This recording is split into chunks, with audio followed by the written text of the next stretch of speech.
Доброго вечера, дорогие мои глядачи. С вами Александр Кнырович и «Атмосфера». Поехали! Самолет «Белавия» с тяжкостью взлетел з аэропорту у Турции. Мясцовые диспетчеры передали дадзены об пошкодженні кола, і па прыбыцці паветранае судно отправилось у ремонт. На гэтым тыдні кіраўнік нашай дзяржаўнай авіакампаніі Ігор Чаргінец заявіў, што 13 самалётаў, якія засталіся ў яго, маюць у сярэднім век больше за 11 гадоў. І цяпер для Беларусі закрытая самая магчымасць набываць боінгі, эйрбасы і нават сяброўскія бразільскія эмбраеры. І будзе ён купляць расійскія самалёты Сухой Суперджет, тыя самыя, ад эксплуатацыі якіх адмовіліся ўсе замежныя авіакампаніі з прычыны неэфектыўнасці, кепскага сервісу ды рэгулярных паломак. Ігор прапанаваў не хвалявацца. І ён, вядома, мае рацыю. 11 гадоў з гакам яшчэ не крытычны век, хаця доступ да арыгінальных запчастак для Белавіі цяпер таксама зачынены. Для параўнання, узрост авіяпарку Turkish Airlines 7 гадоў, а Ryanair, якую так і не пусцілі ў Беларусь, 6,5 гадоў. Якую авіакампанію выбралі б вы, калі б, вядома, быў у вас выбор? Хто зарабляе ў крызіс? Першымі цярпяць кампаніі, арыентаваныя на сярэдні клас. У вытворчасці люксавых тавараў усё добра, а тыя, хто арыентаваныя на самыя бедныя пласты насельніцтва, квітнеюць у тэорыі. Але гэтак адбываецца і на практыцы. Еўраопт зрабіў справаздачу. Гэты гігант раздробнага гандлю павялічыў прыбытак на 63%. Малойцы, Еўраопт. Што там яшчэ цікавага ў справаздачнасці кампаніі? Што такое Еўраопт? Найбуйнейшая гандлёвая сетка Беларусі. 1134 крамы, з іх 663 пад брэндам Еўраопт. Ёсць яшчэ хіт, грошак, ну і е-дастаўка, вядома. Гэта ж найбуйнейшы працадаўца ў Беларусі, каля 34 тысяч працоўных месцаў. Выручка крамаў устойліва расце і склала ў 22 годзе 6 мільярдаў 300 мільёнаў рублей, ці 1 мільярд 730 мільёнаў долараў, без онлайн-продажаў. Сапраўдны гігант. Гэта настолькі буйная кампанія, што менавіта з ёю нашае антыманапольнае ведомства застаецца ў сталым канфлікце. Еўраопт нават спрабаваў змяніць пад сябе крытэрыі залічэння ў манапалісты. Здаецца, не атрымалася. Пакуль. Марх выстрел. Што ж там у справаздачнасці кампаніі за 9 месяцаў 23 года ў параўнанні з 22 годам? Валавая выручка, сабекошт рэалізаванай прадукцыі. Вось праз гэтую розніцу мы можам вызначыць узровень нацэнкі, розніцы паміж закупачнай цаной і продажнай. У 2022 яна была 31% з паловы. Нагадаю, гэта было да загаду «цэны стаяць». У 23-м ужо 27,2%. Мяркую, уласнікі кампаніі вельмі удзячныя дзяржавы за гэткі клопат.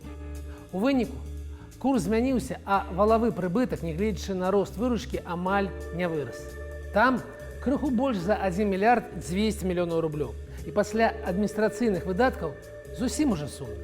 Усяго 257 мільёнаў рублёў. Аднак прыбытак да падаткаў ізноў жа ў 2023 годзе лепшы, чым у 2022. 324 мільёны. Я не буду вас стамляць падрабязнымі выкладкамі, але адзначу, што вынікі лепшыя за кошт таго, што кампанія пачала менш плаціць за крэдыты. Відаць, яны для яе патаннелі. Але і гэта не галоўна. У 2022 годзе кампанія спісала за кошт курсавой разніцы 316 мільёнаў рублёў.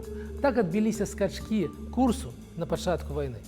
У 2023 годзе яна наадварот крыху на гэтым артыкуле нават зарабіла, каля 55 мільёнаў рублёў у плюсе. У выніку вось такі прыбытак. І так, кампанія на адрозненне ад многіх буйных дзяржпрадпрыемстваў плаціць падатак на прыбытак. За 9 месяцаў 22-го 40 мільёнаў, за гэты ж перыяд 23-го ўжо 70 мільёнаў рублёў. Разам вось такі рост чыстага прыбытку. Ці вялікі ён? 4,4% для такой буйной раздробнай кампаніі нармальна. Для Apple замала. Там гэты паказнік 12-14%. Колькі ж каштуе Еўраопт? Цяжкое пытанне. Самая кампанія прапануе ў прэзентацыі для інвестараў такі фінансавы паказнік, як EBITDA. Гэта прыбытак без уліку амартызацыі, падаткаў і крэдытных выплатаў. 237 мільёнаў долараў за 2022 год. А далей памнажаем гэты паказнік на коэфіцыент, што ўлічвае агульную рынкавую сітуацыю, кошт на лагічныя актывы, а таксама на рызыкі. І ў нашым выпадку рызыкі звязаны менавіта з тым, што кампанія працуе ў Беларусі. І заўтра з ёю можа адбыцца ўсё, што заўгодна. Для параўнання, сектор раздробнага гандлю вядомай сусветнай сеткі «Ашан» ацэньваецца з коэфіцыентам каля 8. А гэта значыць, што ў нашым выпадку 8 тых самых EBITDA – гэта 1 мільярд 900 мільёнаў долараў.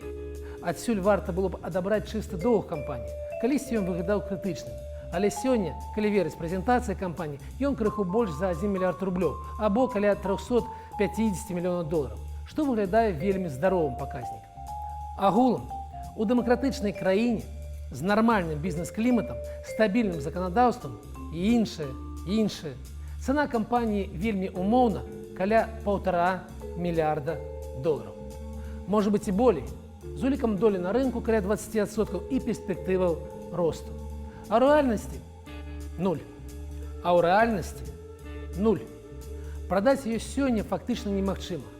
Хіба што расейцам, але не за такую цану.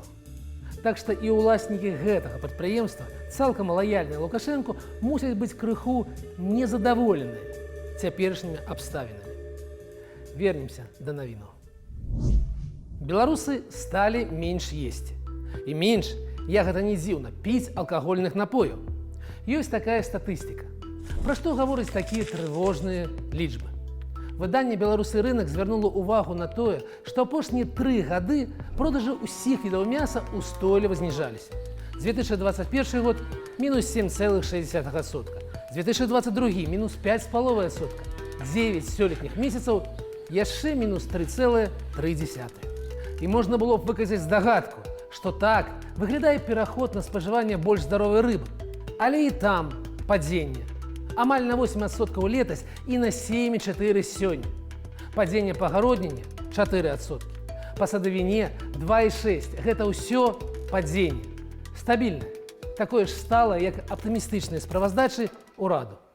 І алкаголю ў пераліку на чысты спірт мы таксама сталі піць на 2,5% менш, чым у 2022 годзе. Можна было б усцешыцца. Краіна стала здаравейшая. Але неяк не хочацца, не верыцца. З адначасовага падзення ўсіх паказнікаў можна смела выказаць здагадку, што так адбіваецца ў статыстыцы ўцёкі найбольш актыўнай часткі насельніцтва з уласнай краіны. Усё вельмі проста. Менш людзей, меншае спажыванне. Эх, зажывём. Так званы міністр замежных справаў Беларусі зганяў у Турцыю, паўдзельнічаў у афіцыйных мерапрыемствах і заявіў аб працы над новымі інвестпраектамі, у якія мусяць укласці грошы турэцкія прадпрымальнікі. І так, значыць, радасна на душы ад ягоных словаў было, пакуль не адкрыў я статыстыку эканомікі Турцыі і не даведаўся, што моцная ўлада Эрдагана вылілася ў падзенне курсу ліры ў 4 разы за апошнія 2 гады. Інфляцыя ў гэтым годзе 60%. Там, у Турцыі. Наўрад ці яны нам чымсьці могуць дапамагчы. Тым больш, што знакавы турэцкі праект у Беларусі, мабільны аператор Life, гэта устойліва стратная кампанія. У А1 і МТС звышпрыбытак. У Лайфу страта за 9 сёлетніх месяцаў амаль 10 мільёнаў долараў. І ў Турцыі пра гэта, напэўна, вядома. Мне аднаму здаецца, што нам неяк не шанцуе з сябрамі. Расейцы плануюць захапіць беларускі IT-рынак. Такую выснову можна зрабіць, пачытаўшы агляд экспарту расійскага праграмнага забеспячэння, падрыхтаванага кампаніяй «Руссофт». Яны збіраюцца павялічыць экспарт у Беларусь практычна ўдвая, павялічыць долю Беларусі з 6,5 да 11%. Пацешна атрымліваецца. Мы збіраемся захапіць іхны рынак, яны, значыцца, наш. Цікава, хто каго ў гэтай братняй бітве на клавіатурах? А беларускі Мінфін так і абяцае. Абяцае разлічыцца з расійскімі трымальнікамі нашых дзяржаўных еўрааблігацый у найбліжэйшыя 48 дзён да Новага года. Смажаны певень такі дзюбануў у адпаведныя месцы і адказнае міністэрства замітусілася. Сума каля 200 мільёнаў долараў. Раней паведамлялася, што гэтыя непрыемныя людзі, расійскія інвестары, абзываюць Беларусь нядобрымі словамі і патрабуюць ад Крымля спыніць крэдытаванне. А гэта чыстая смерць эканомікі Беларусі. Ці паспеюць Мінфін? Ці прыйдзе наш святы Мікалай у Крэмль з мехам грошай? Неўзабаве даведаемся. У нашай сталай рубрыцы «Качанова» сёння Сергей Краўцоў, дэпутат беларускага нібыта парламенту, спецыяліст у аграрнай палітыцы.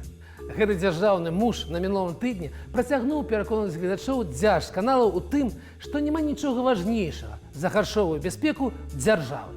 І нават згадаў словы французскага філосафа Жан-Жака Руссо пра тое, што, цытата, «нават тая дзяржава, якая валодае запасамі ўсіх відаў прыродных багаццяў, зможа стаць сапраўды незалежнаю толькі тады, калі будзе мець уласную сельскагаспадарчую вытворчасць і зможа забяспечыць сябе прадуктамі харчавання». Ну так, сярэдні беларус аддае на ежу 40% сваіх прыбыткаў і можа толькі зайздросціць сярэдняму еўрапейцу ці хаця б паляку, дзе гэтая доля 20%. І яму, гэтаму недальнабачнаму паляку і не ўцям, што трэба думаць пра гэтую самую бяспеку і цешыцца шматку сала на стале. Праўда, Жан-Жак, гэты мудры, але недружалюбны нам француз, высунуў сваю тэзу яшчэ ў 18 стагоддзі. У той час, калі вынайшлі паравую машыну і прамысловая рэвалюцыя толькі-толькі пачыналася. І не толькі пра інтэрнэт і самалёты з аўтамабілямі, а таксама пра метро, Галівуд і Кока-колу ніхто не чуў. Але і пра патроны да стрэльбаў і электрычнасць ніхто нават не здагадваўся. Вось цяжка Сергею з намі у 21 стагоддзі. Яму туды, 18-е, там бы яму і такім, як ён, было б добра. Нам бы якую машыну часу збудаваць, ды адправіць іх всех туды, да Жан-Жака. От было б штука. Што думаеце? У сувязі з арыштам кіраўніка парталу АБВ-Бай яго уласнікаў прымусілі зрабіць заяву. І яны выказаліся. Адмежаваліся ад дырэктара, далі паказанні, што ён наняты на працу толькі месяц таму. І яны не маюць такіх паўнамоцтваў, як МУС, каб правяраць асабістае жыццё, сацыяльныя сеткі ды месенджеры працаўнікоў, што бізнес па-за палітыку і што яны гатовыя закрыць дзейнасць парталу ў сувязі з яго фінансавай неэфектыўнасцю. Думаю, што гэткая заява максімум, што было ў іхных сілах. Яны не сталі казаць пра тое, як любяць і падтрымліваюць улады, а чакаць ад іх большага зусім немагчыма у рэальных беларускіх умовах. Я перакананы, што прыватны бізнес натуральны прыхільнік пераменаў у Беларусі, за вельмі рэдкім выключэннем прыдворных прадпрымальнікаў, якія прысмакталіся да кармушкі. Астатнія сумленна робяць сваю справу ў рэальных умовах.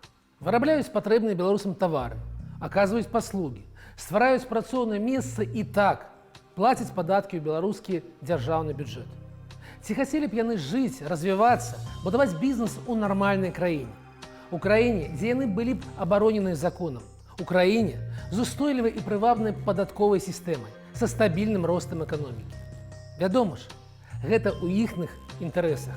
І яны за новую, дэмакратычную Беларусь. Але сёння выбар або працаваць у наяўных умовах, ствараць каштоўнасць, проста не рабіцца пры гэтым нягоднікам, або закрываць бізнес ды з'язджаць. Трэцяга не дадзена.